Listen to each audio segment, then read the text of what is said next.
გადავდივართ სცენაზე, სადაც პირველად ირკვევა თუ რატომ ჰქვია ცხელძაღლს ეს სახელი.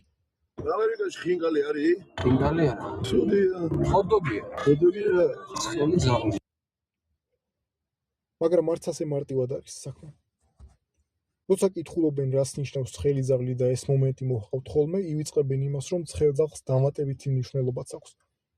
ამერიკაში აქვთ ბურგერებიც, კარტოფილი ფრიც, დონატებიც და ასე შემდეგ. ლექსოს ნებისმიერი მათგანი შეეძლო ეთქვა და სერიალისთვისაც შეიძლება ცხელი ბურგერი ან ცხელი კარტოფილი დაერქმიათ. მაგრამ არა.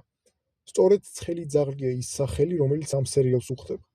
ცხელი ძაღლი, როგორც ჰოთ-დოგი, ერთი მინიშნებაა, როგორც ამერიკის და საქართველოს გადაკვეთა. თუმცა ეს თემა მხოლოდ პირველ რამდენიმე სერიაშია აქტუალური. ამერიკის კვალი ნელ-ნელა იშლება სერიალიდან, მაგრამ ცხელი ძაღლი მაინც აქტუალური რჩება, რადგან მას აქვს სხვა მნიშვნელობაც. ძაღლი პოლიციელს ან ზოგადად პოლიციას ნიშნავს. ცხელი კი იმ ქაოსს ასახავს, რაც საქართველოში ხდება. ასე ცხელი ძაღლი უბრალო სახელიდან გადაიქცევა დიდი მნიშვნელობის მატარებელ ორ სიტყვად, რაც 5-ვე სეზონის განმავლობაში ნარჩუნდება. თანაც ზედსართავი სახელი ცხელი ძალიან კარგად ახასიათებს ბიძინა თაბაგარის პერსონაჟსაც.